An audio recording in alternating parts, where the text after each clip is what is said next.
السلام علیکم ورحمۃ اللہ وبرکاتہ۔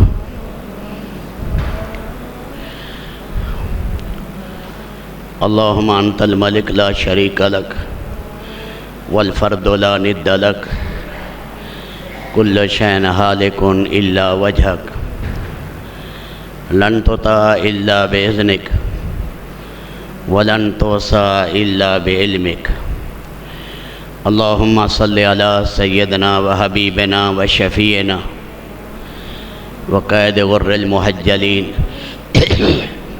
محمد وآلہ واصحابہ وازواجہ وعلی امتہ اجمعین۔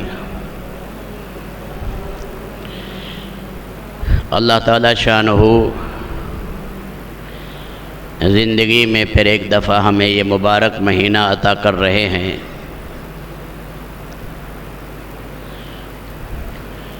آج شام سے انشاءاللہ وہ شروع ہو جائے گا مغفرت کا مہینہ، رحمت کا مہینہ، آگ سے آزادی کا مہینہ ہے۔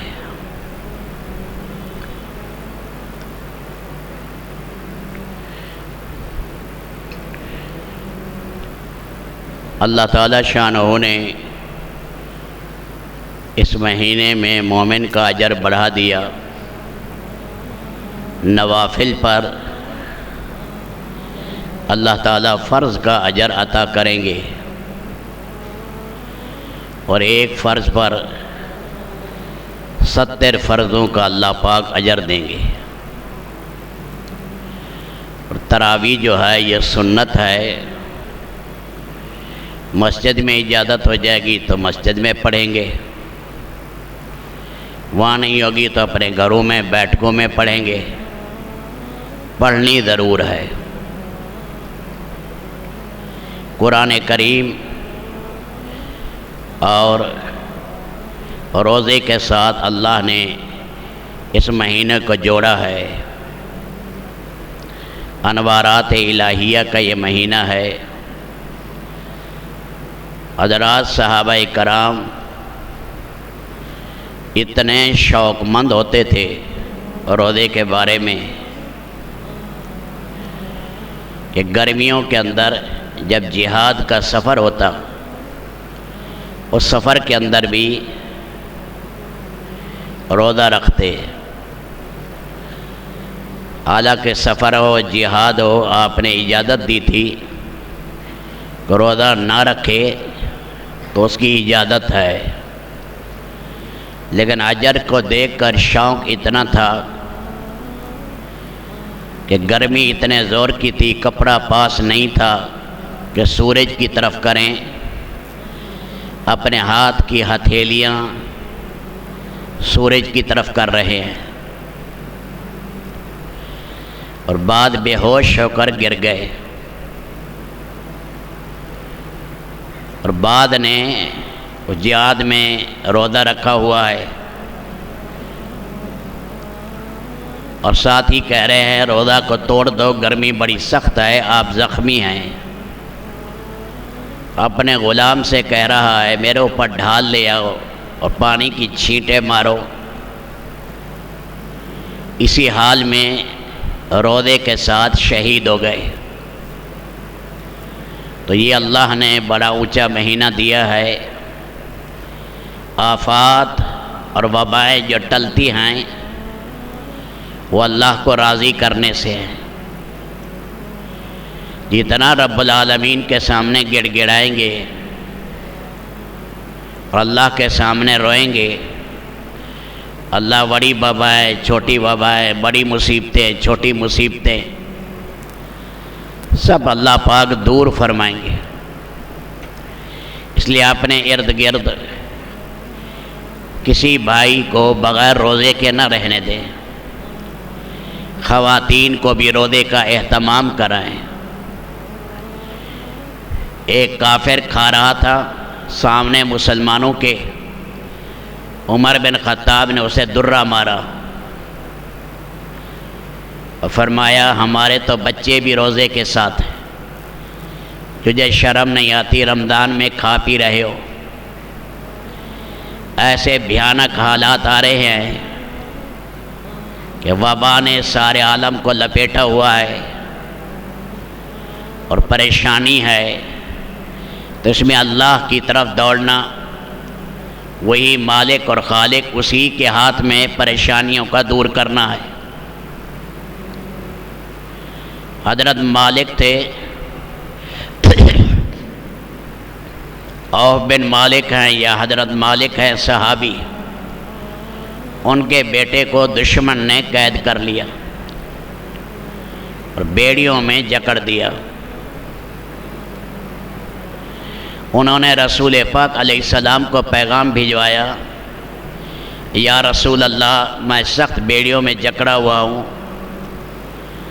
دشمن مجھے بڑی ایذا پہنچا رہے ہیں، میرے پاؤں میں بھی بیڑیاں ہیں، میرے ہاتھ میں بھی بیڑیاں ہیں۔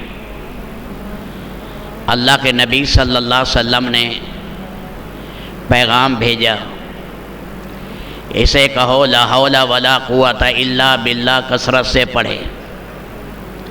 اس لیے حضرت مجدد الفسانی فرماتے ہیں روزانہ مشکلات کے لیے 500 دفعہ اسے پڑھنا چاہیے۔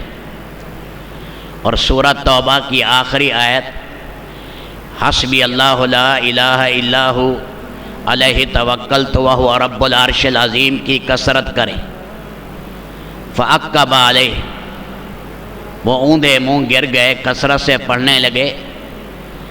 ایک دن ایسا آیا کہ اللہ نے بیڑیوں کو توڑ دیا، دشمن سوئے ہوئے تھے، ہاتھ اور پاؤں کی بیڑیاں ٹوٹی، باہر چراگاہ سے ایک اونٹ لیا، اس کے پیچھے 100 کے قریب اور اونٹ چل پڑے، مدینہ منورہ آ گئے اور مدینہ کی گلیاں اونٹوں سے بھر گئی۔ باپ نے کہا آواز تو میرے بیٹے کی آ رہی ہے، ماں نے کہا وہ تو بیڑیوں میں جکڑے ہوئے ہیں، وہ کہاں؟ باہر نکلے تو سارے مدینہ کی گلیاں اونٹوں سے بھری ہوئی۔ یہ رسول اللہ صلی اللہ علیہ وسلم کے پاس گئے، کہا یا رسول اللہ اس مال کے بارے میں کیا کہتے ہیں؟ اتنا اللہ نے زیادہ مال دیا۔ بعض روایات میں 4000 بکریاں اور بھیڑیں بھی آئی ہیں۔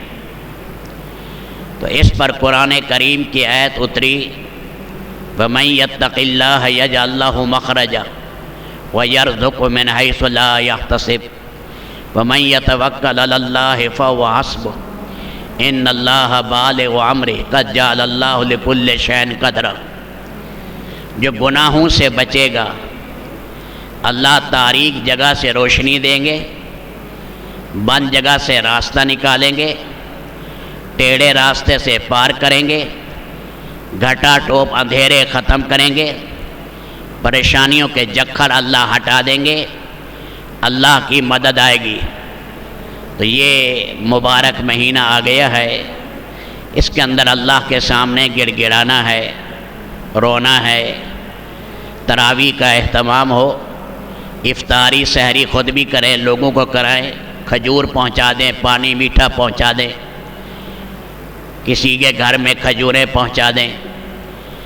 جتنا جو ہے روزہ رکھنے والے کو اجر ملتا ہے، جو افطار کرائے گا روزہ رکھنے والے کے بقدر اللہ پاک افطار کرنے والے کو اللہ اجر دیں گے۔ اور اس ٹائم میں دعائیں قبول ہوتی ہیں، خاص کر اللہ پاک رب العالمین دعائیں قبول کرتے ہیں۔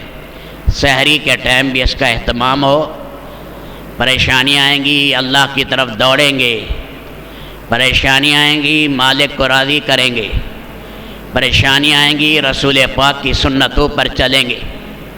اس لیے اس کا پورا اہتمام کیا جائے، سحری اور افطاری تراویح جہاں مسجد میں آ سکیں گے مسجد میں، یہ بوڑھوں کو روک دیا ہے وہ گھروں میں پڑھ لیں، بچے وہیں پر بیٹھکوں میں قرآن کریم کا سلسلہ شروع ہو جائے گھر میں بھی۔ تو اس لیے ان ساری چیزوں کا خیال رکھتے ہوئے اللہ ہمیں رمضان کی قدر کرنے والا بنائے، ہمارے دل سے خوف اللہ ختم کر دے اور اپنی محبت اپنا خوف پیدا کرے، گناہ کی نفرت پیدا کر دے گناہوں کی، اور ڈر جو رہے ہمارے دل میں اللہ کا رہے۔ بس جس دن اللہ راضی ہو جائے گا کام بنیں گے۔ اللہ ہم سب کو رب العالمین جو ہے نیک کام کرنے والا بنائے، رمضان کا قدردان بنائے۔